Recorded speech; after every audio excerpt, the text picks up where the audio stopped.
Hello guys. तो आज हम बायोसाइकोलॉजी कवर करने वाले हैं। ओके। सो बायोसाइकोलॉजी होता क्या है बेसिकली? तो बायोसाइकोलॉजी में हम बायोलॉजी और साइकोलॉजी के बीच में रिलेशनशिप स्टडी करते हैं कि अगर सपोज़ कीजिए कोई भी साइकोलॉजिकल काम है, कोई भी फिनोमिनन है, तो उसके पीछे बायोलॉजिकल रीजंस क्या हैं, उसकी हम साइंटिफिक स्टडी यहाँ पे करने की कोशिश करते हैं। What is the psychology of your, what is the biology of your behaviour. ठीक है। इसमें एक क्वेश्चन आता है इसके डिविजन्स पे। तो बेसिकली इसके 6 डिविजन्स हैं बायोसाइकोलॉजी के, जिन्हें आपको याद रखना है। Number 1 is your physiological psychology. Physiological psychology इसमें क्या होता है? इसमें हम जो भी बिहेवियर है उसके न्यूरल मैकेनिज्म्स को स्टडी करते हैं, नर्वस सिस्टम को मैनिपुलेट करके। किसके करते हैं? नॉन ह्यूमन एनिमल्स के। मतलब बेसिकली आपको ये बात याद रखनी है कि ये जो स्टडी होती है ये जानवरों पे की जाती है। It is done on animals. क्या किया जाता है इन पे इनका जो नर्वस सिस्टम है उसको मैनिपुलेट किया जाता है और फिर देखा जाता है इनके बिहेवियर में क्या चेंजेस आते हैं। Okay. We manipulate the nervous system to see neural mechanisms of behaviour. Suppose कीजिए कि किसी चूहे के हमने हाइपोथैलेमस में लेटरल हाइपोथैलेमस हटा दिया, फिर देखेंगे उससे क्या प्रभाव पड़ा। वेंट्रोमिडाइल हटा दिया, फिर देखेंगे उससे क्या प्रभाव पड़ा। तो ये एनिमल्स पे ही किया जाता है, इंसानों पे नहीं किया जाता। I will repeat in English. In physiological psychology, the subjects are animals like rats, cats and all, and what we do, we manipulate their nervous system to see the neural mechanism of behavior. For example, I have cut down the lateral hypothalamus of a rat, then I will see what effect does it cause on his behavior. Will it stop his eating behavior or will it enhance his eating behavior, like that. Okay. Then second is your psychopharmacology. Okay. In psychopharmacology, what we do, psychopharmacology, as the name suggests, pharma, it means here we try to see the effects of drugs on brain and behavior. Effects of drugs on brain and behavior. Okay. Psychopharmacology में क्या करते हैं, इसमें हम जो भी दवाइयाँ होती हैं उनका हम इफेक्ट देखते हैं ब्रेन पे और बिहेवियर पे क्या है। Third is your neuropsychology. Neuropsychology, in neuropsychology we study the psychological effects of brain damage in human patients. So this is the difference between physiological psychology and neuropsychology. In neuropsychology our subjects are human beings. Okay. In a human being, if by accident a certain part of brain has damaged, then we will try to understand what does that brain part used to do before damage. Okay, because that function will not be same as before now. तो neuropsychology में हम क्या करते हैं, एक जीते जागते इंसान का अगर कोई एक्सीडेंट हो गया या कोई बात हो गई उसकी वजह से उसके ब्रेन का कोई हिस्सा काम करना अब खराब हो चुका है, अब नहीं करता, तो हम देखेंगे कि उससे उसके बिहेवियर पे क्या फ़र्क पड़ेगा। ओके। कोई भी डैमेज की वजह से, हम खुद डैमेज नहीं करेंगे यहाँ पे, अगर कोई डैमेज हो गया या किसी कारणवश सर्जरी में हमें करना पड़ा तो उसके बाद हम देखेंगे क्या साइकोलॉजिकल इफेक्ट्स हुए ब्रेन डैमेज के। Psychological effects of brain damage. Today I will try to write properly. Okay, because bio है वैसे ही थोड़ी complex होती है. Next is your psychophysiology. Psychophysiology. Now see, do not get confused by the names. That was physiological psychology and this is psychophysiology. In psychophysiology, what we do, we have human beings as subjects only. And what we do, we try to understand the relationship between the physiological activity and psychological process by non-invasive techniques. ठीक है। यहाँ पे हम उनके brain में कोई चीज़ inject नहीं करेंगे, जैसे MRI करके स्टडी करेंगे, EEG करके, ECG करके, इस तरीके से हम उनके जो भी फिजियोलॉजिकल एक्टिविटी हो रही है और जो साइकोलॉजिकल प्रोसेस है उसके बीच में स्टडी करेंगे। जैसे हम स्लीप स्टडी करते हैं, स्लीप की स्टेजेस स्टडी करते हैं, तो वो साइकोफिजियोलॉजी में आएगा। Okay. In this we try to understand the relationship between physiological activity. Physiological activity is your bodily activities like the waves of brain and psychological processes. Okay, fine. Fifth is your cognitive neuroscience. In cognitive neuroscience, what we do, we study the neural mechanism of human cognition. Okay, जैसे हम functional brain imaging करते हैं और देखते हैं कि कौन सी waves जा रही हैं, क्या हो रहा है, तो मतलब इसमें बेसिकली हम कॉग्निटिव स्टडीज़ ही करते हैं. We study human cognition here, name में दिख रहा है आपको. Last is your comparative psychology. In comparative psychology what we would do, we would study the evolution, genetics and adaptation of behavior by comparing. Okay, कि जो हमारे से related जो स्पीशीज़ हैं, जैसे मंकीज़ को हम मानते हैं कि वह होमोसेपियंस दे वो मंकीज़, सो उन्हें कंपेयर करके हम इवोल्यूशन, जेनेटिक्स, इन तरह की चीज़ों को स्टडी करते हैं. So you need to remember these branches. These are the 6 divisions of biopsychology and questions do come from these. Okay, fine. Now let us start discussing about our nervous system. Nervous system can be divided into two: central nervous system and peripheral nervous system. Central nervous system is that which comes in the center of the body, that is your brain at top and then spinal cord. Okay, तो हमारा जो nervous system है उसको हम दो तरीके से divide कर सकते हैं. नर्वस सिस्टम क्यों बोलते हैं? क्योंकि हमारी पूरी बॉडी में नर्व्स हैं, नसें हैं, तो उनका एक चैनल, एक पूरा सिस्टम, एक जाल बना हुआ है, उसको हम दो तरीके से डिवाइड करते हैं. सेंट्रल नर्वस सिस्टम जो हमारी बॉडी के बिल्कुल बीच में है, मध्य में है, कौन है? ऊपर ब्रेन है, नीचे स्पाइनल कॉर्ड है. और पेरिफेरल नर्वस सिस्टम जो उसके इर्द गिर्द है, जैसे कि हाथ हो गए, पैर हो गए, किडनी, लंग्स, वो सारी चीज़ें. ठीक है. सो पेरिफेरल नर्वस सिस्टम जो है, it can further be divided into two, into autonomic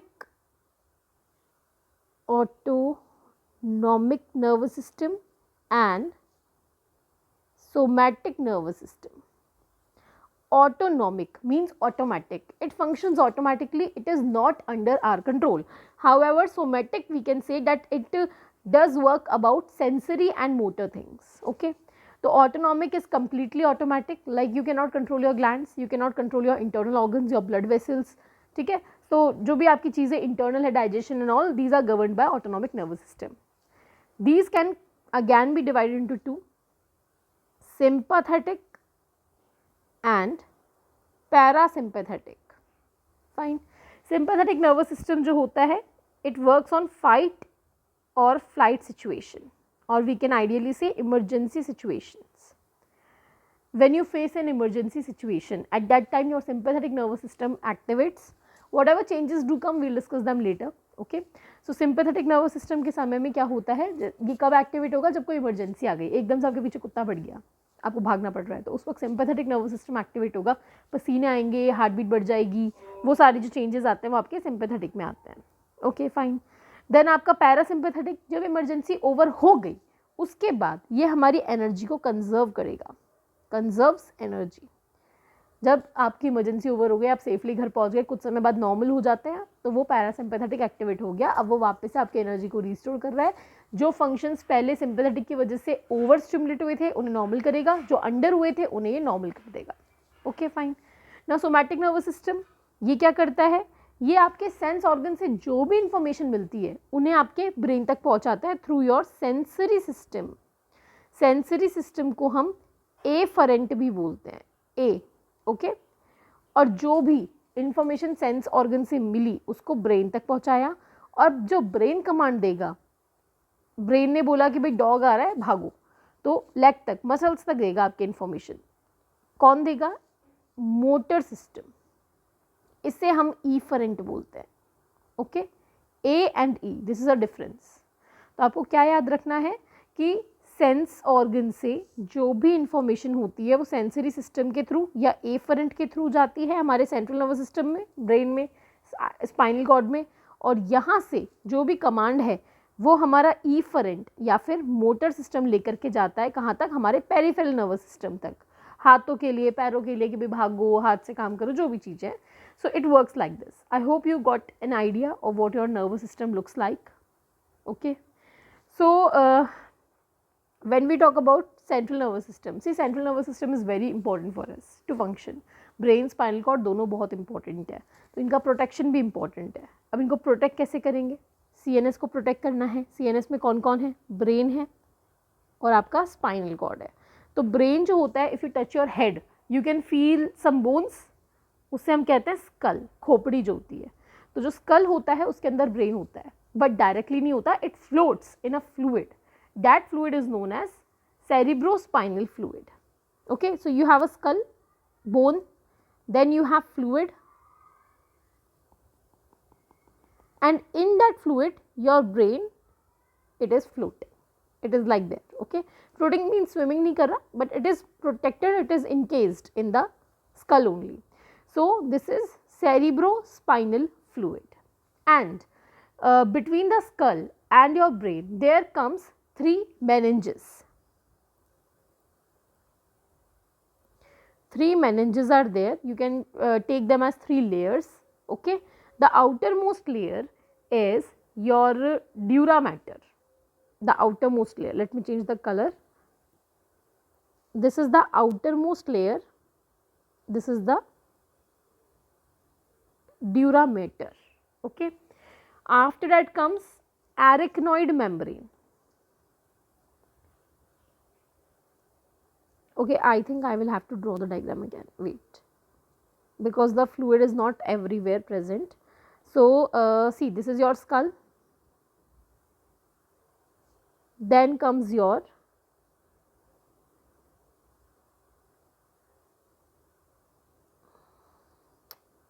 this is your pinkish area is your dura mater.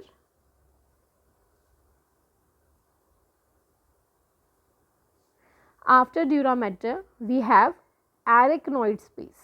Okay, what we have? We have arachnoid membrane, we can say.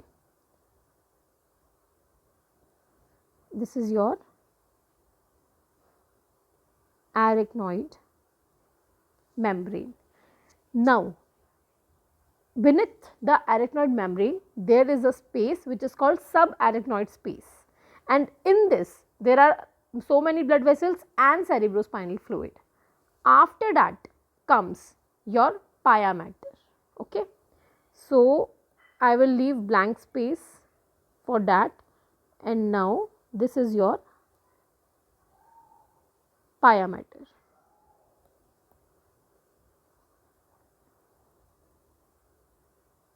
Now inside this is present our brain, this is our brain. Okay, so now this space which is empty, when we talk about this space which is empty, this space is known as subarachnoid space.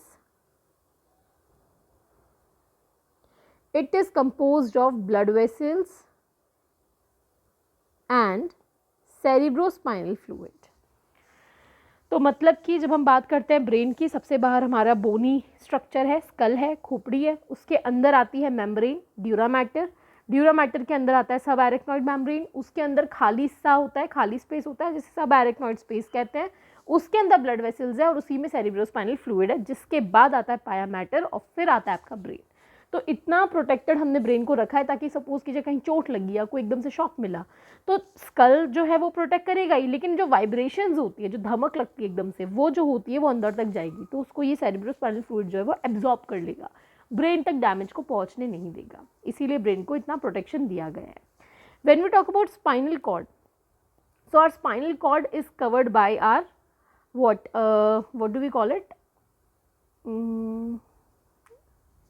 I just forgot the name. It is also covered in a bony structure. Spinal cord is covered in, I just forgot. Okay, fine. I'll look at it again and then I'll let you know. बिल्कुल मेरे दिमाग से निकल गया ये क्या था spinal cord. चलिए ठीक है, जैसे आता है मैं आपको बताती हूँ। ठीक है, ये भी एक बोनी उसमें होता है, अगर आपने देखा हो ऐसे ऐसे ऐसे होता है ना, ये इसका नाम मुझे याद नहीं आ रहा, क्या बोलते हैं उसको, स्पाइनल कॉर्ड। स्पाइनल कॉर्ड इसके अंदर होता है, मतलब बिल्कुल टिप ऑफ द टंग पे है, बट वही, चलो कोई बात नहीं।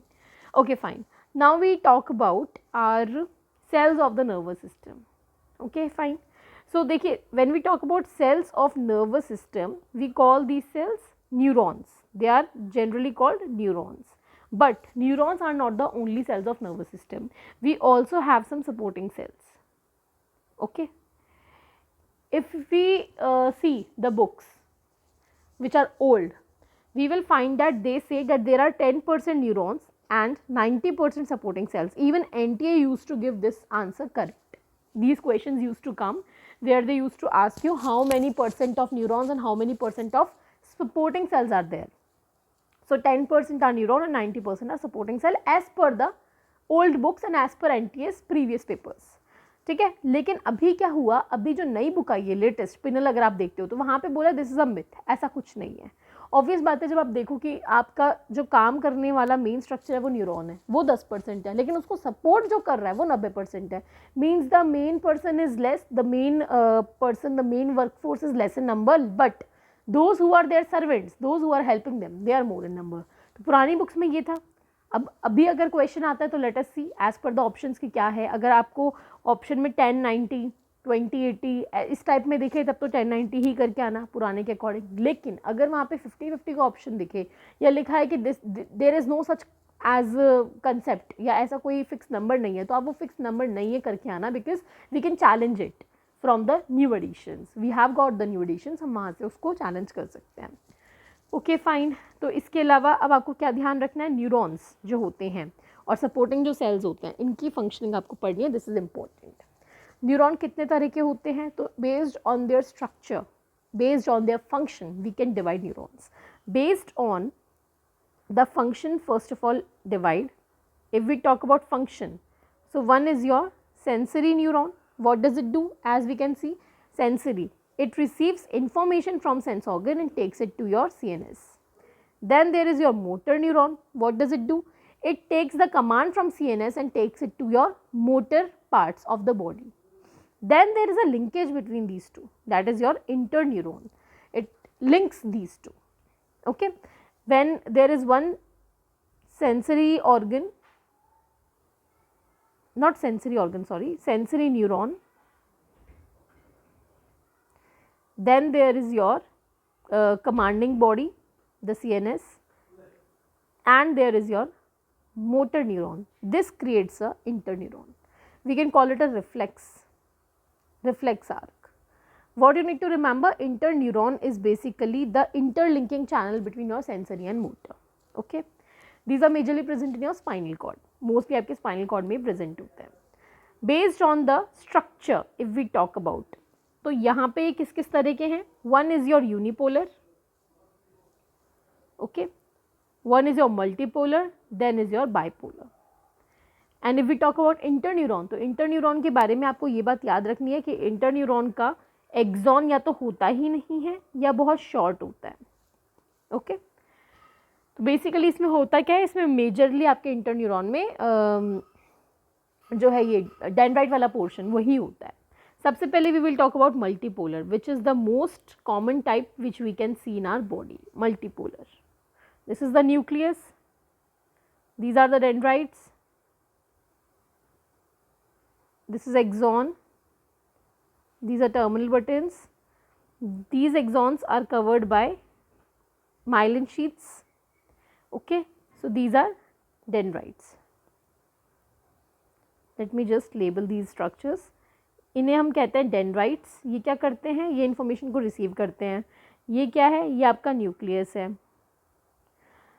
ये क्या है, ये जो है ये आपका साइटोप्लाज्म फिल्ड रहता है यहाँ पे. इस पूरे स्ट्रक्चर को हम कहते हैं सेल बॉडी या फिर सोमा, सोमा और cell body. Then this is your axon. ये जो आपका ये वाला एरिया है, okay, this is mostly yellowish और वाइटिश इन कलर. ये क्या है, ये है आपका माइलिन शीथ. माइलिन शीथ क्या करता है, इंसुलेट करता है और स्पीड बढ़ाता है मैसेज के ट्रांसमिट होने की. लास्ट में ये क्या है, ये हैं आपके terminal buttons, terminal buttons. Okay, terminal knobs, terminal buttons, इस तरीके से. इसके जस्ट बाद में दूसरा न्यूरॉन आएगा, तो जो बीच में गैप होगा उसे हम कहेंगे साइनैप्स. ओके फाइन, ये आपका मल्टीपोलर है. देन आपका आता है यूनिपोलर. यूनिपोलर में बेसिकली क्या होगा, आपका a neuron with one process extending from it cell body. This is the cell body, okay, and it extends like this, okay. So these are the dendrites here and these are the terminal buttons here. This is your unipolar. Okay, then we have our bipolar. Bipolar, as the name suggests, it has two poles. Okay, so like this was at an end, but here it will be like this. Okay, it is going to be like this in the mid. So there are two poles, right? That is it. This is all you need to remember. ये आपके हो गए. Bipolar में there are two processes extended from cell body. In unipolar there is one pole, one process extending from the cell body. Okay, fine. So now let us talk about supporting cells. Now when we talk about supporting cells, we have different kinds of supporting cells. They do not have their own function as such, they just want to help the neuron, they maintain the neuron, they are helping neuron. Okay, supporting cells केवल support करते हैं. ठीक है, इन्हें हम दो तरीके से कैटेगराइज कर सकते हैं, ग्लियल एंड शुआन. ग्लियल सेल्स और शुआन सेल्स. ग्लियल सेल्स या ग्लिया भी बोलते हैं. तो ग्लियल के हम कैटेगराइजेशन करते हैं, मेजरली तीन हैं, astrocytes, oligodendrocytes and your microglia. Astrocytes, as the name suggests, largest है ये. एस्ट्रो स्टार जैसा है, ठीक है, स्टार जैसा होता है ये. And what does it do, इसका काम क्या है, ये ब्लड ब्रेन बैरियर मेंटेन करता है. Now what is blood brain barrier? We do not want everything to enter inside our brain. Okay, like there could be viruses in the blood, there could be some harmful drugs in the blood, we do not want them to enter our brain. So there is a barrier between the blood and the brain so that everything does not enter the brain. हम नहीं चाहते हमारे खून में अगर कोई भी गलत चीज़ है, बैक्टीरिया, वायरस या ड्रग्स या कुछ भी, तो वो चीज़ हमारे ब्रेन को जाके अफेक्ट करे, इसलिए बीच में एक बैरियर बना हुआ होता है, एक रोक लगी हुई होती है. तो एक तो ये काम करता है, इसको मेंटेन करता है, ये इसको क्या करता है, मेंटेन. इसके अलावा क्या करता है, इसके अलावा ये न्यूरोट्रांसमीटर्स का भी ध्यान रखता है, आयंस को भी रेगुलेट करता है, मेटाबॉलिक सपोर्ट ये प्रोवाइड करता है, metabolic support. Fine. What does oligodendrocyte do? Oligodendrocyte जो होता है ये सेंट्रल नर्वस सिस्टम में माइलिनेशन करता है. अभी मैंने आपको बताया माइलिनेशन मतलब वो जो माइलिन शीथ है वो इम्पॉर्टेंट है ताकि इंसुलेशन रहे, है ना. इसके अलावा थोड़ा फॉरवर्ड फास्ट मूवमेंट भी हो पाए, तो ये सिर्फ सेंट्रल नर्वस सिस्टम में करेगा. तो पेरिफेरल में कौन करेगा? पेरिफेरल में शुआन सेल करेगा. ठीक है, तो अगर एग्जाम में पूछ ले ब्रेन में माइलिनेशन कौन करता है, ग्लियल या शुआन, तो ग्लियल करता है. कौन? ओलिगोडेंड्रोसाइट. अगर पूछे हाथों में पैरों में कौन करता है, तो आपका शुआन सेल करता है. ये बात याद रखना. Now when we talk about microglia, नाम से दिख रहा है माइक्रो, स्मॉलेस्ट है, लेकिन इसका काम इंपॉर्टेंट है. क्या काम है? ये ब्रेन का इम्यून सेल है, इम्यून सिस्टम वाला काम है इसका ब्रेन के अंदर. जो भी डेड सेल्स उनको हटा देगा, साफ सफाई करेगा, और जो भी पैथोजेंस आ रहे हैं उनको ये खा जाएगा फैगोसाइटोसिस से. फैगोसाइटोसिस मतलब इनगल्फ कर जाना, खा जाना, निगल जाना. तो माइक्रोग्लिया स्मॉलेस्ट है लेकिन छोटा पैकेट बड़ा धमाका है. ये क्या करता है? ये it removes dead cells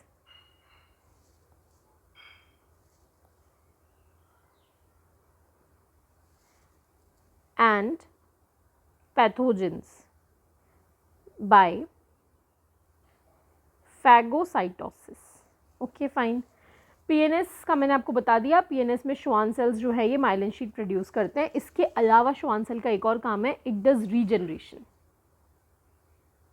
रीजनरेशंस of neurons after injury. तो इसीलिए आपका कभी भी रीजनरेशन होता है वो पीएनएस में ही होगा. कभी भी ब्रेन स्पाइनल कॉर्ड में जो है वो आपका रीजनरेशन नहीं हो पाता, ये केवल पेरिफेरल नर्वस सिस्टम में ही होता है.